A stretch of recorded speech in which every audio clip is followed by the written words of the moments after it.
The transfer portal is going to open up real soon. A lot of players are going to be jumping in that transfer portal. Buff Nation, what up? BWB, my bandwagon Buffs. What it is, what it does, and what it's gonna be. It's your man's Harry Billion. Family, welcome to the Liberian Perspective. Please do me a favor and smash that subscribe button. Make sure to give me the thumbs up. If you look right here, I have an Amazon storefront where you can get your Coach Prime and Buff merch. And right over here, right in front of me, you'll see my email and you will see my Twitter and my Instagram handle. If you see something, say something. You want to send me an article, maybe a video link to something you want me to cover, or you have a story idea, you can send that to my inbox on Twitter or Instagram at TLP Sports Club. Or you can email me if you prefer. Hot tips for TLP Sports at gmail.com. Hey family, that's all the business I got. You know what time it is. Let's work. There's a lot of talk going on about recruiting. So today what I wanted to do is bring you some information on the Pac12 team, how much money they spent 2022 on recruiting. The Buffalo's Wire put out an article ranking each Pac12 team on how much money they spent doing last year. Spring ball, April the 22nd, is almost here. There's a lot of excitement in Boulder. There's a lot of excitement around college football. The transfer portal is going to open up real soon. A lot of players are going to be jumping in that transfer portal. They've been in the program. They've been around the coaches. They've heard the speeches. They've heard all of the motivational, get me going type of things that students and players need to hear. Some of them have already made up their mind. Their decisions have already been made. Some are conspiring with their friends, their confidants, their parents, former coaches. They're getting on those phones. They're texting. Hey, former coach, should I jump in this portal? Is Coach Prime a little too much for me? Saving too much for me? Is it too cold in Boulder? Is it too hot in Florida for me? There's a lot of conversation going on in college football right now. We know that transfer portal is going to open up on May the 1st, and they have 15 days to do what business they got to do. Coach Prime and his team are recruiting their butts off because they don't have a lot of time until kickoff. He knows that. Chemistry is in question. A lot of things are in question for Coach Prime and his staff. Some coaches have an advantage because they've been there. They were there last year. They were there with their coaches. So they have that chemistry already. Some of the kids are returning, and those kids and the coaches already have chemistry. Coach Prime is trying to build that in Boulder. Remember, Coach Prime is very new in Boulder. A lot of us forget that a lot of those kids, a lot of those players, those students, are new, seeing people for the first time. You got situations where people's personalities have to gel. This is not just about football. It's more than football. So there's a lot going on. Recruiting is important. This is where you're testing the waters. Come that transfer portal opening up, a lot of kids are going to jump into that transfer portal. Matter of fact, right before recording, when I sat down in my chair to start recording, I saw a video from my guy, Chris, at Alpine Garage Sports, where Coach Prime is talking to his players, and there may be 24 players who are on scholarships that may not be there comes April the 15th when the transfer portal opens up. I don't know if the days are correct because we know that in the news, they've told us that it's May the 1st to May the 15th, but they're saying April the 15th. I don't know which day we're going with. Anyway, NCAA is going to figure that out. But I'm just saying, when it comes down to these recruits, when it comes to dealing with kids, we all have to understand that not every single kid is on that same mind frame. When these kids are in practice, we don't know what's driving these kids. We don't know what conversations they're having with their friends at other schools. We got to remember that these kids, the ones that were on the team with Coach Durrell, those kids have each other's phone numbers. They're having conversations. What's going on over here? What's going on over there? People talk within college. These kids are talking. They're on social media, and then they're also in text groups. They're low pockets and groups. So as the kids are trying their hardest to get along, personalities are getting involved. Kids are telling them, hey, if you're not feeling good over there, you might want to come over here. There's a lot of conversation that we're not privy to that's happening. We all do it. It happens. Within our own families, we have text groups. You and your brothers may have a text group. You and your sisters may have a text group. And then everybody may have one text group. But conversations are going on. We got to keep in mind, this is just preseason. We're talking about spring, and then there's fall, and then the season starts. Our first game is going to be TCU. I wanted to bring you this information, ranking the Pac-12 teams, and then I'm going to give you their actual record, and then we can have a discussion. For those of you who know how to extrapolate this data, who know how to analyze this data and give us some type of insight, please please help me out on this video in the comments if you can. This is investigative information. This is the type of information I want us to have access to, and then I want us to be able to read between the lines. Let's go ahead and go to the buffaloswire.usatoday.com so that we can get the rankings on the Pac-12 and where they stand as far as spending on recruitments. Let's go. This one is coming from Jack Carlo, ranking each Pac-12 football team by 2022 recruiting spending. In today's college football, you get what you give. Teams that are able and willing to expend more resources on recruiting typically land the best recruits no matter the state they're in. For Colorado, the Buffs have long used a good deal of their available resources to heavily recruit California and Texas, but things are quickly changing in that regard with head coach Deion Sanders' Southern connections. Using data obtained from a partnership between USA Today Sports and the Knight Newhouse Data Project at Syracuse University, below is a look at how much each Pac-12 school spent on football recruiting for the 2022 fiscal year. There's a note here. Note, financial data was not released for USC and Stanford. USC and singular cardinal. Don't be like Donald Trump. Release your taxes. Let me stop being an agitator. This is not a political channel. Okay, let's keep it sports. The Buffalo's Wire, they didn't really go deep. They just gave us the numbers. They didn't really give us no insight. So I had to kind of draw my own insight on this. I want your help also. Some of you guys work into the college system and the recruiting, or some of you were previous recruiters and you guys understand this information, what it means. I'm just going to talk about it a little bit on the surface because I don't know too much about this information. So let's go ahead. All right, so we're ranking them from top 10 to number 1, okay? All right, so number 10, we have Arizona State. Arizona in 2022 spent $461,196. From 2017 to 2022, average spending $461,336.33. They got it way down to like the penny. I guess this is something they got to report. I don't know. If you are in the system, if you're in the college system and you know that every dollar, every penny has to be recorded. Like, I don't care if they buy cigarettes or they buy drinks, they buy some soda, that has to be recorded. Every single receipt has to be recorded. It's an NCAA rule. You guys help me out, okay, as I go along. Let's have a conversation, please, in the comments. What was Arizona State's record for the 2022 season? All right, so I'm going to put that on the screen for you guys. Arizona State in the conference, they were 2-7. Their percentage was .222, and overall, they went 3-9. So that's how Arizona fared out with their $461,000 in recruiting. How does that affect their record? How does that work as far as who they were able to land? Also, where they were able to go, or how many games they ended up losing and winning? How does that affect them? For you guys who know, we can start having that conversation. Let's read between the lines. This recruiting information is going to help us to understand what's going on in the minds of these schools, the coaches, how much you spend, how much you had to spend matters in the overall outcome of your school's record. So let's go to the next one. Number 9, Washington State. 2022 spending, $641,614. Their average spending was $449,553.50. All right, so what was Washington State's record in 2022? Washington State in the conference went 4-5. For their percentage, they had a Jay-Z album, 444. And then their overall was 7-6. Number 8 was Colorado. Their 2022 spending was $770,283. Their average spending was $569,887.50. So this gives us a lot more insight because remember, this is Coach Darrell now. This is Coach Darrell's spending. We did a video on Coach Darrell, talked about the amount of resources that he had or did not have. So now we know how much he spent on recruiting. They spent more money than Arizona State, and they spent more money than Washington State. If it was just based on spending and where they were able to reach, that means they were able to go further out. They were able to cover more ground than those two schools. Their record should have been better. Was somebody tanking on purpose? The numbers really says a lot. The numbers are going to say a lot more than the actual stuff that was going on, because we know that this is Power 5. It's much different from other schools. If you look at how much money Jackson State spent, we understand this is Power 5, so I'm just going to amuse you for 1 second. For those of you who are keeping track, don't bash me in the comments, but let's just put numbers into perspective for a second. Colorado spent $770,000 in recruiting. I saw some numbers on the amount of money that Jackson State spent in 2022.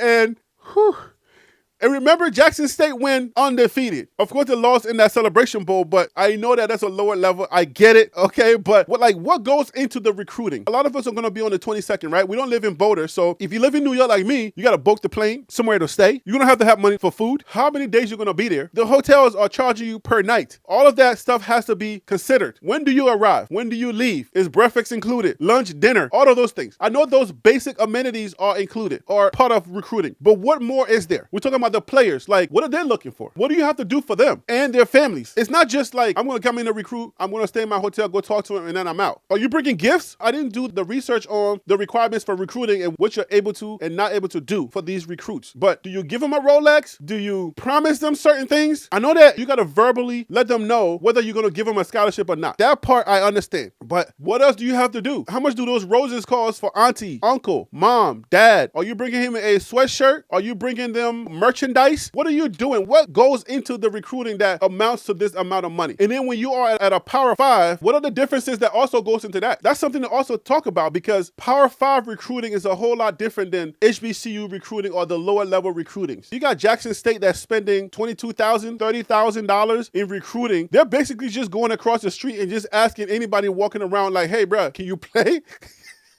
I'm sorry.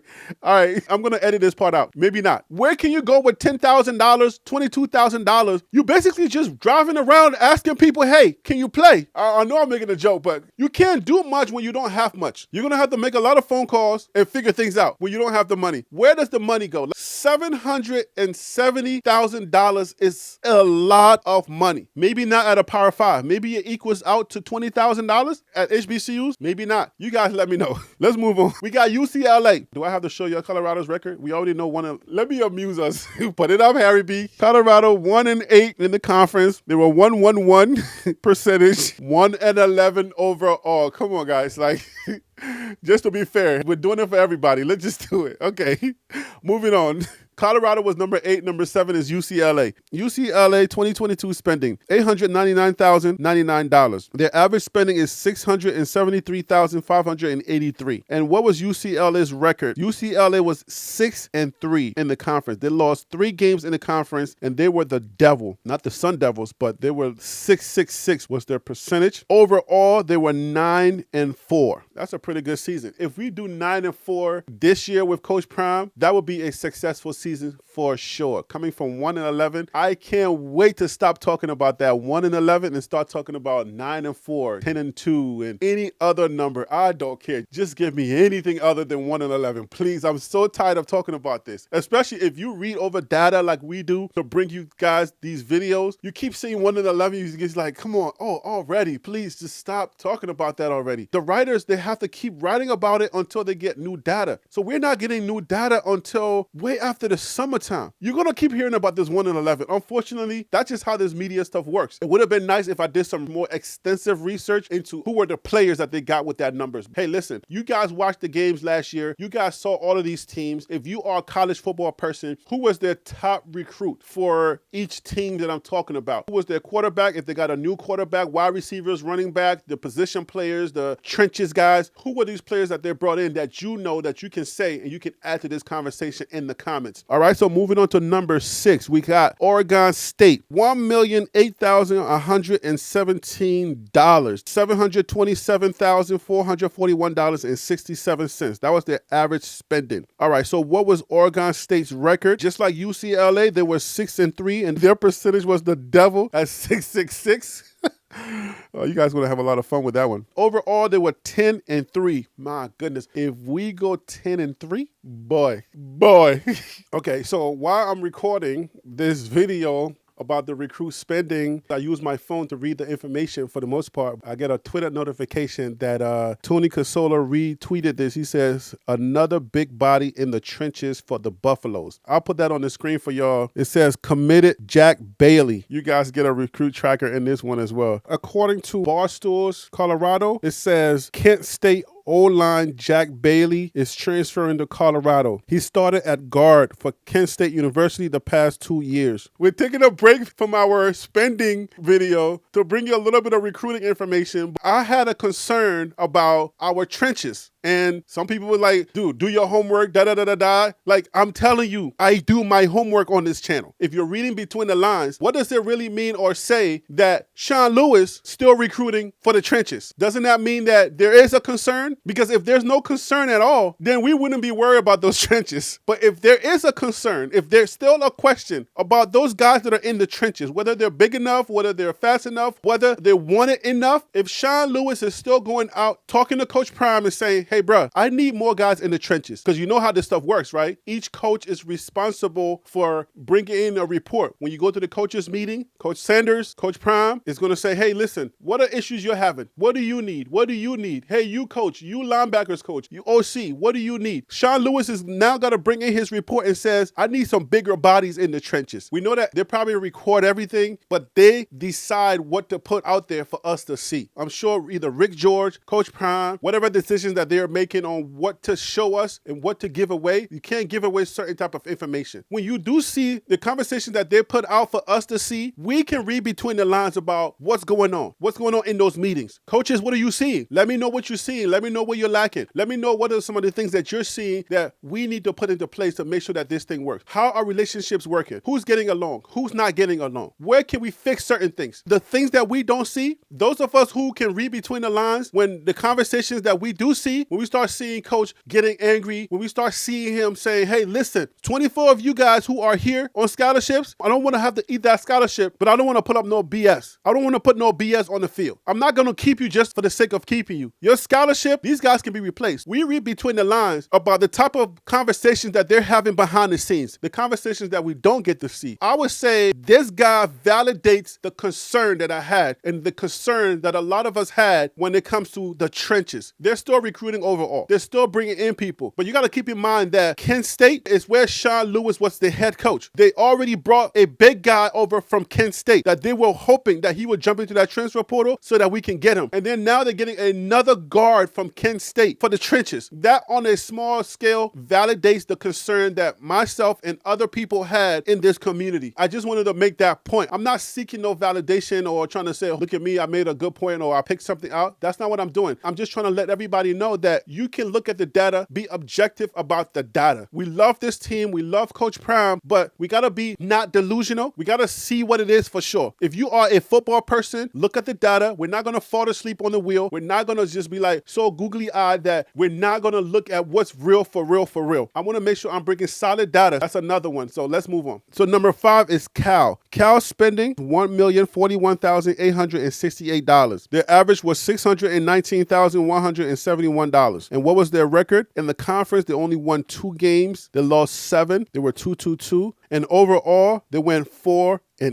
So they won 2 other games outside of the conference. 4-8 is not a great record. It's definitely better than 1-11. But if we're reading between the lines on some of these things that we're talking about, how much money they spent versus their record, their overall record, it's telling the stories, guys. If you're watching this video and you follow Cal over the season, who did they bring in? Who was their top 2022 recruits? So who did spend $1 million on? Put that stuff in the comments so that we can know. And also keep in mind the Paper Tigers, that's us, being the worst team in the conference. We spent $770,000. They spent over $1 million, and they only won 2 games in the conference. We're the worst in the conference. Those are narratives that are being told by these numbers. So let's go ahead and move to the next one. So number 4, this next team is Utah. So Utah in 2022 spent $1,152,211. On an average, they spent $873,087.67. What was Utah's record in the conference? They were 7-2. They only lost 2 games in the conference, 7-7-7. If you follow those type of things, 7 is the number of completion. On the 7th day, God rested. Overall, they went 10-4 That's a really good season for Utah. I really like the way that Utah plays. I love their grit. When you see them play, they are a hard-nosed team. After reading all of these things, watching highlights, and doing some homework, if there's any one team in this conference that I have the most concern that they're going to give us the business, it's going to be Utah. All right, so coming in at number 3, we have Arizona. Arizona's spending was $1,312,678. Their average was $679,765.17. What was Arizona's record? Arizona was 3-6 in the conference. Their percentage was .333, and overall they were 5-7. So they only won 3 games in the conference spending that much money. What are you seeing? Tell me in the comments if you made it this far in the video. What do you see? What story does that tell you? Because we're the Paper Tigers. We're the worst in the conference based on what some writers are saying. We only look good on paper and we're the worst in the conference based on them spending $1.3 million.